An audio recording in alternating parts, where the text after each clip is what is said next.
Good afternoon, Northern Europe, and welcome to a new edition of the News Bulletin. We are very happy to welcome you back. The two of us finally back together again. My name is Alexandra. I work for the Google Marketing Solutions team as an account strategist, and I'm here with... Oscar. My name is Oscar. I'm also working as an account strategist for the Dutch Global Marketing Solutions team. And I'm also very happy that we can finally be side by side today. That's going to be fun. Exactly. No, absolutely. And we have some content ready for you today. So just like 2 weeks ago, we are continuing our topic of audiences. 2 weeks ago, we talked, or Oscar talked, I'm sorry about that, about the holiday shopper and how to target your holiday shopper. Is this going well with the screen? Like it's big. Yeah. And today we'll be talking about how you can reach your audience across different channels and the different channels that we offer. Oscar will go through a case study of a Mexican advertiser that really leveraged our audience solutions to the best.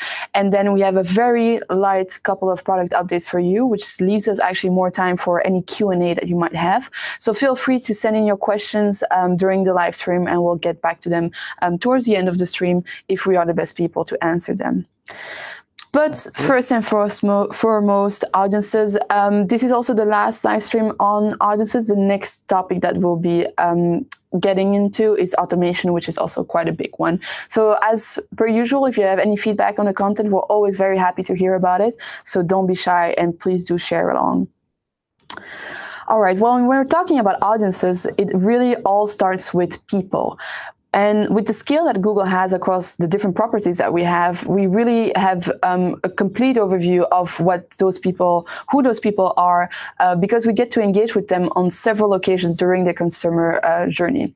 Talking about the different properties, these are not unknown to you. We have 7 properties that have over a billion monthly users. We're talking here about the Google Play Store, Google Maps, Gmail, Google Search as a platform itself, YouTube, Android, but also Google Chrome. Now, being able to interact with people or an audience throughout their customer journey really helps us not only to know who they are, but most importantly, what they want and what they are looking for. And I think that's also kind of something that makes Google extremely special, is that we really are a platform that captures intent. When people go to Google, at several stages in their customer journey, it's really to express the intent of the action they are ready to take, of the behavior there, or the way they want to behave online as well. And that's really what we're trying to capture and be able to leverage also within advertising strategies. To give you a concrete example, if we look at Sarah as a person, Sarah is currently looking for wedding dresses, watches wedding makeup tutorials on YouTube to get any type of ideas, and downloaded the Knot app for her wedding registry. What does that tell us? That tells us that Sarah is in the process of getting married. Getting married, yeah. Yeah, that's a pretty obvious one. Pretty obvious. Congratulations, Sarah. But when you look at like a marketing strategy, what are the types of ads that will help Sarah in her customer journey? It's any type of ad that is related to retail, that has topics or is linked to hotels or airlines. Honeymoons, yeah, I hope you get a proper honeymoon. Something that might interrupt or disturb her, or ads, for example, about diapers, because that's not like per se the flow of things and some things that she's interested in right now. So what we're trying to tell you here is that with audiences and the insights and just the look at the intent that they're showing, you can actually facilitate their customer journey by showing and making them present in like an ads ecosystem that is relevant to them. You also may notice that we put here live event getting married, because live event is actually like a proper audience bucket that you can just leverage and plug into any type of Google Ads strategy. To give you another example, look at Tom. Tom is at the moment searching for environmentally friendly cars. Good on you, Tom. Browsing website with classified listings for electric cars, but also watching videos and tutorials and reviews on Tesla models. What does that tell us? That tells us that Tom is very probably in market for a car. Now that's interesting to know, because as a brand, and you want to be able to play on that intent and that moment in Tom's life, you would want to show ads that is anything related to automotives, or maybe, for example, a car insurance. What you don't want to show is something that has to do with luxury shopping or luxury travel, because Tom is also very financially conscious, and he's setting money aside to be able to buy his Tesla. So again, you try to really facilitate whatever that person is looking for at that moment, because that helps you as a brand to really build what we call an assistive experience and be able to assist them in the purchasing decision that he's making at the moment. Which also means that we have solutions and we have platforms that play different roles at different stages of the customer journey, because we have that full overview. So if you're looking as a brand or as an advertiser to really drive something like ad recall or brand awareness, you're really trying to get your brand out there. It can be you're trying to just expose as many people to your brand as possible. What you're trying to get is reach. You could start with something like demographics targeting, which is pretty broad, because just a regular demographics targeting starts with age and gender, and then you can get into detailed demographics that will go like a step further and look at someone's parental status and stages, their household income, their education level, employment status, relationship status, but also home ownership. So that's really just about the person, the basic demographics, when you want to drive something like ad recall or brand awareness. If you want to go into something like brand consideration and favorability, you want to really speak to the person's interests and their habits, who they are as a person, how they consume content online, for example. And that's when we get into affinities. So you can have the regular affinities, the custom affinities that you've built yourself based on what you're looking to appeal to, or new affinities, which are previously were called consumer patterns. We'll get into that in a minute.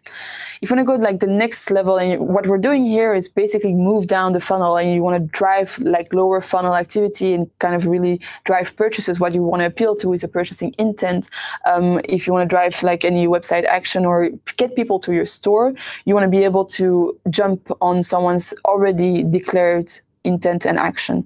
How you do that within our platforms is by leveraging like audience groups, like live events, in-market groups, custom intent groups that you've again built yourself on what you're trying to appeal to, or just trying to re-engage the most valuable user to you by setting up a remarketing strategy, or if you have like a proper CRM data or any type of like strong data on who your audience is, you can leverage that through customer match. Cool. So yeah, over to Oscar. Yeah, just to go through the audiences quickly again into more detail. So we start off with the detailed demographics. This is probably the most broad way to target on Google Ads, and it's great for reaching awareness. So reaching people based on facts about their lives, like relationship status, parental stage, household income, education, or employment, and really to drive awareness and consideration goals, because you're going to be reaching on the more side of people. How does Google actually measure these demographics, and how do they know whether somebody belongs to a demographic group or not? It starts with surveying hundreds of thousands of people to understand their detailed demographic attributes. Google then validates these the results of these surveys using signals from Google properties to understand the unique behaviors and characteristics of the surveyed audience. And then machine learning is then used to find similar users. So it starts off with the surveys. We send out surveys, questioning, asking people about their demographics. Then we link those the results of these surveys to Google signals that we gather from all of our 7 platforms, and then we link the two and we extrapolate it to a bigger audience. So it's quite interesting, and I think it's quite a thorough process to really validate the data. Mm-hmm. When we look at interests and habits, it gets a bit more specific. So this is reaching people based on their interests or frequent behaviors and habits to drive awareness and consideration goals. Still also quite awareness-based. Think about someone, for example, who loves gardening or cooking and has shown over a longer period of time interests in one of the Google networks, that they have an affinity for this topic. Mm-hmm.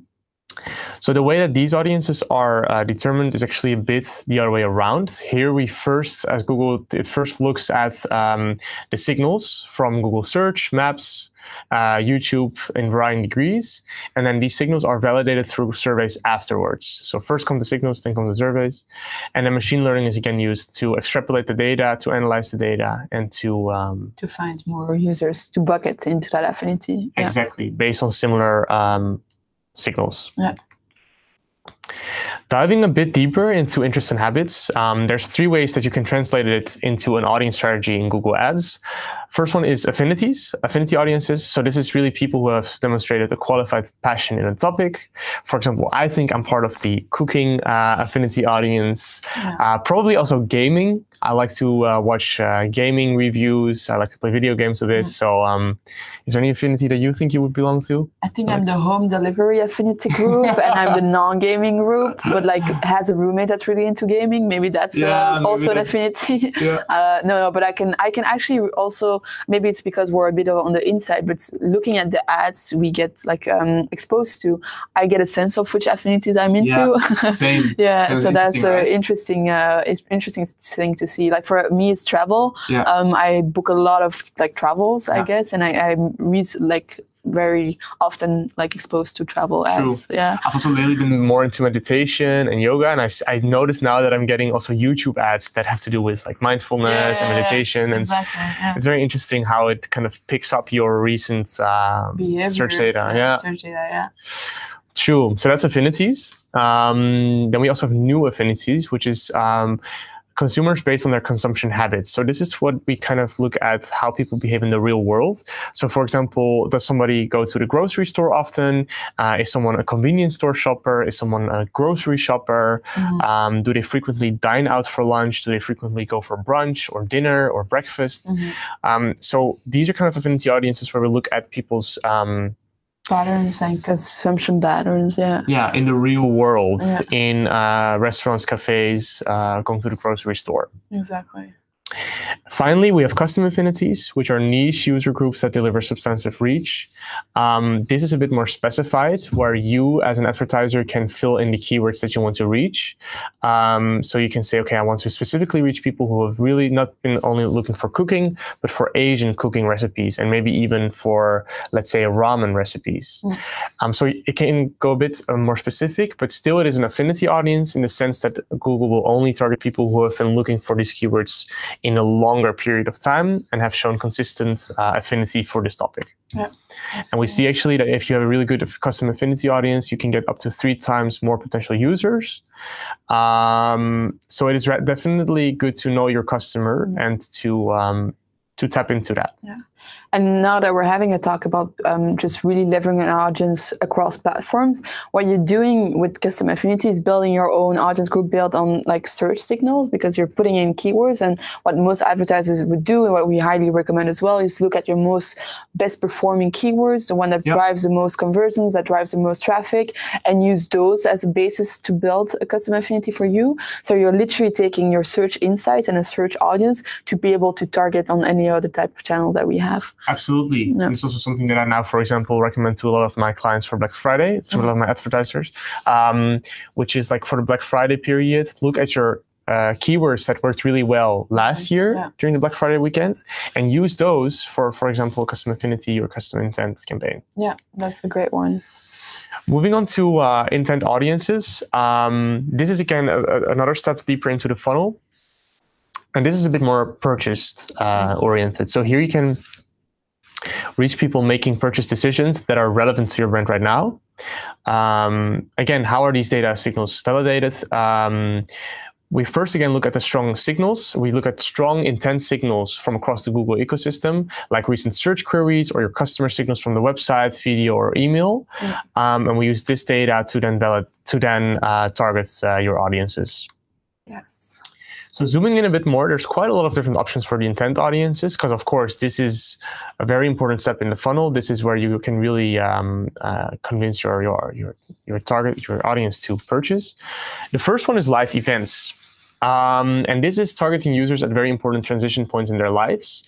3 examples, for example, are moving, so buying a new house, getting married, or graduating college. And I think there's a few other ones. There's around 6 or 7 in total. And they're very interesting if you are, for example, I had a broker as an advertiser that I worked together with.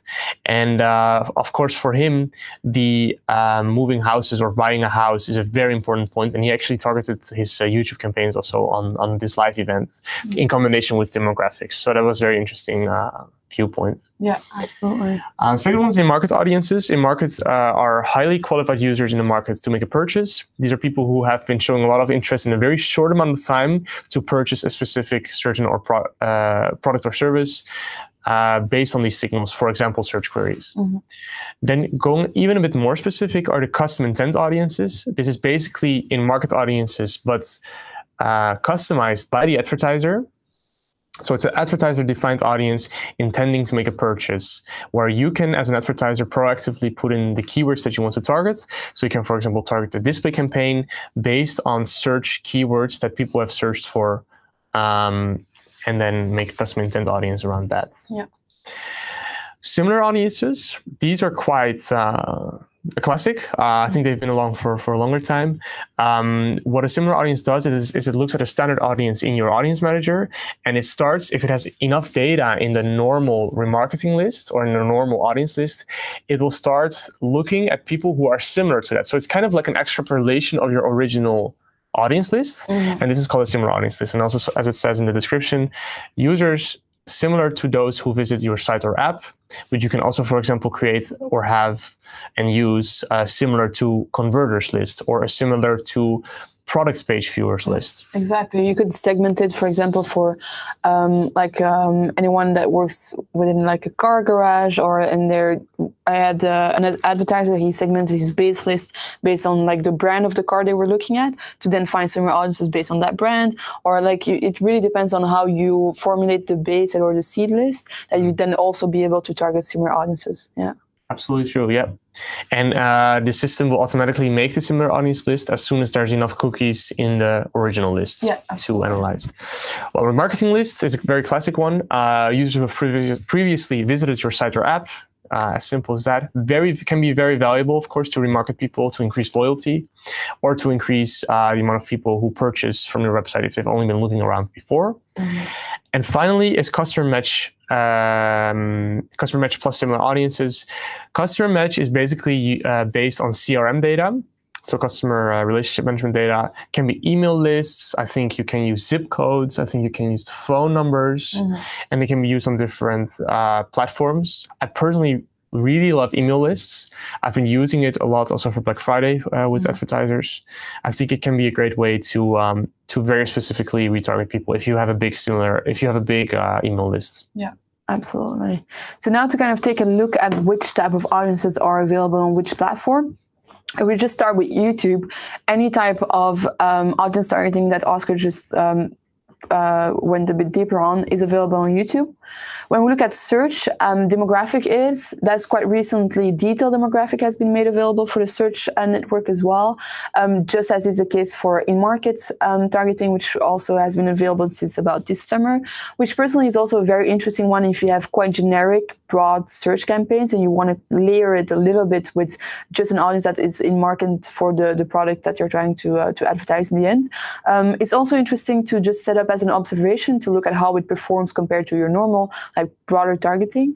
That's how I would suggest to layer it on as a first step. Similar audiences for search, remarketing for search. We're going to have a case about that in a minute, but that is also a very widely used type of targeting on search, as is customer match. When we look at shopping, it has the same type of audiences available to that platform except for in-market. So that is to be determined on a roadmap, will be coming to you in the coming months. When we look at Gmail, it's quite similar to GDN here. So Gmail and GDN have like a lot of audience targeting in common, except that they both don't have detailed demographics, but GDN has custom affinity, which Gmail as such doesn't have. And Gmail has live events, which GDN doesn't have. So that's a bit of a difference. So anything custom made doesn't work on Gmail at the moment. It's only GDN, so custom affinity and custom intent.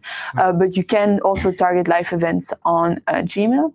And so last but not least, we have GDN, where we have, as I just mentioned, pretty much everything except for live events at the moment, detailed demographics, or customer match. Putting aside GMP at the moment, just focusing on Google Ads. Yep. But just, I hope this gives you a pretty broad, or like actually a good overview, or where you can leverage which audiences to also be able to kind of expose different type of ads to the same audience or the same users. Yeah. Absolutely. And I think if you pause this video and just take a screenshot of this picture as an advertiser and just hang it up somewhere or like keep it somewhere, it's just a great quick overview to see, okay, how can I use those targeting methods on which platforms? Absolutely. What I would mention as well is sometimes we don't roll out an audience targeting to another channel, but we will just expand the audience as is. So if we look at live events, for example, for a very long time, there were only 3 live events. Now we expanded the amount of live events within that category, but still only on YouTube and Gmail. So there's like audiences is a huge focus for us as a company. We are developing a lot of targeting ways. There's a lot of ways you can leverage them within accounts, different ways and different platforms you can use them on. So we will often either go deeper on the audience targeting as is or make it available to different channels. So always keep an eye on audiences. Constantly in development through that. So to finish off the audience part with the case, we have Velas Resorts from Mexico, and they wanted to become more inviting and boost their reservations with Google Audience Solutions. So to quickly give you an overview, the goal was they were currently running 5 luxury holiday complexes across Mexico. Not a place I would not necessarily want to be right now with the Irish weather. Exactly. And they had growing competition and increasing consumer choice, and they were struggling to find new ways to reach more potential customers and encourage them to book their next vacation at Velas Resorts. So basically, they saw market share decreasing. The market was getting more saturated. They were wondering, like, how can we still increase our conversions at the same cost or lower cost? Mm-hmm. So what they did is they did a dual audience strategy. They did not only look for new clients in the market, but they also looked how can we make sure to get clients that have already purchased from us or that have already shown interest on our website. How can we get them to be more loyal? Mm-hmm. So that's kind of the duality to their approach. So first they set up a remarketing list for search ads, RLSA, to stay engaged with high value customers, whether they have already purchased or whether they have just visited the websites to for orientation. And the second part of their strategy was to expand their reach with similar audiences for search. And this helped them connect with new potential customers with similar profiles to their existing customers. So we talked about similar audiences before. This is also a great way to use it. The results were really, really good. They had 13% extra, an uplift of 13% of conversions coming from RLSA. Mm-hmm. CPA, cost per acquisition, was lowered 4.5 times, and 27%, like down the line, 27% extra sales were generated due to these campaigns. Mm-hmm. So I think you could definitely say that this audience strategy worked. Yeah, and, absolutely. And we're still waiting for our invite one. Yeah, I would love to come over and just check it out. Just double check it and validate the results, you know? I'm pretty sure we're similar audiences, it's fine. I have no doubt about it. One nice quote from Juan, the CMO. Using Google Analytics, we saw our campaign achieve positive numbers by engaging with users who were already interested in our products. Our marketing strategy definitely helped us reaching our goals. So that's great news. Absolutely. All right, moving on to product updates. As mentioned and warned, it's pretty light. So first and foremost, the calendar for 2019 is open to book mastheads. So mastheads, which is one of our only reserved by products that you have to get through an account strategist or an account manager, are usually booked quite in advance. There are some dates that are very popular.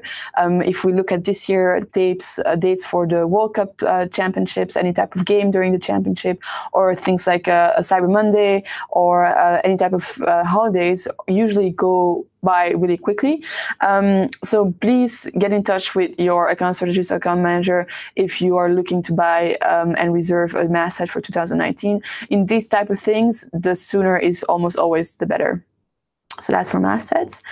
Then a bit on the even lighter side, because it doesn't always have to be producty when it comes to the Google Ads, but it's also pretty cool to see that with the amount of data that we have, we can really turn analysis and create or spot trends about just about anything. And so Halloween is coming up pretty quickly, and we just thought to give you a little bit of a heads up if you're still looking for a costume. We are out of presentation. It's fine. Yeah. If you're still looking for a costume, that is just an idea of the 10 most popular Halloween costumes this year.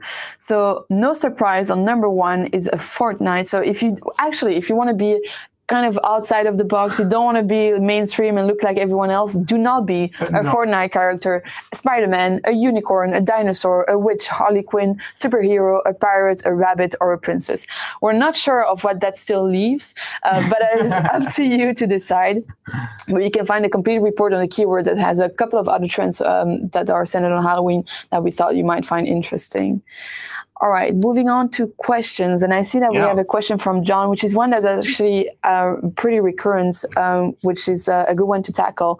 So John is asking, similar audiences do almost always say too small to target for Google properties, even when the original list contains almost 30,000 people. Do you know why this happens? So we see this quite a lot.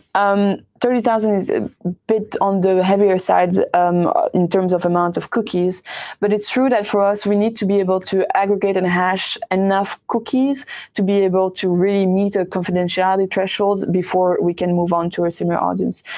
So that's in general. Then also, when you go into your audience manager, just know that a similar audience list on search is different. It's a completely different list than the similar audience list on YouTube or display. Because the way we define someone as being similar to someone else on search is much more restrictive than it would be on display on YouTube. So for example, for Oscar and me to be similar audiences of each other on search, we have to be carrying out the same type of search queries, right? Which is already quite restrictive and narrow in its definition. For me and Oscar to be similar on display, we have to consume the same type of content or topics across different websites, and that's easier or a bit broader to define. So that's also why remarketing lists or similar audiences lists on display and YouTube are almost always bigger than the one when it comes to search. So when you look at the number of cookies, there are almost more cookies in display and YouTube than there is in search. So the similar audience for search always, it's a tougher one to get in because you have to meet that threshold. And if the base audience list is already too broad in the sense that we can't really pin down similar audience on search, it will not appear. True. And it's also the fact, so that's very true indeed, that it differs a lot per platform, per network. Also, the size of your original list does not necessarily mean or guarantee you the size of your similar audience list, because it is also about the correlation between the cookies in the original list that determines whether we will have enough data for a similar audience list. Yeah. One tip that you can do is to also expand the duration of membership of the original lists. So for example, put it to 300 days. I would actually suggest you to have all your lists to 300 days instead of 30 days. The reason why is because if you have a smart bidding strategy, the algorithm will also take into account recency as a variable. So it will already take into account whether someone has been viewing your website 30 days ago, 3 days ago, or 300 days ago, and it will also bid accordingly. So in order to increase your chances of having a big enough similar audience list, expand your membership. Yeah, exactly. Also, because the smart bidding will take care of the recency as well. Yeah. What you can also look at as well is the source of the seed audience list. If it's from analytics or AdWords, and if everything's still okay on that side. Which is and get in touch with your account strategist if you think that there may be a tag not working. Of course, this might be the last thing, but I don't think so. If you have an original list, then that should be fine. Yeah, but sometimes it's quite old lists, and we don't find a way to find similar audiences now. So there's plenty of things that can impact that. But don't hesitate to get in touch. I think that's it when it comes to questions. Yeah. Yep. All right, great. Well, it was great having you. We'll see you again in 2 weeks where we'll be tackling a little bit more about automation. And we wish you all a great rest of the week. Yeah. Thank you. Thank you. Bye-bye. Bye.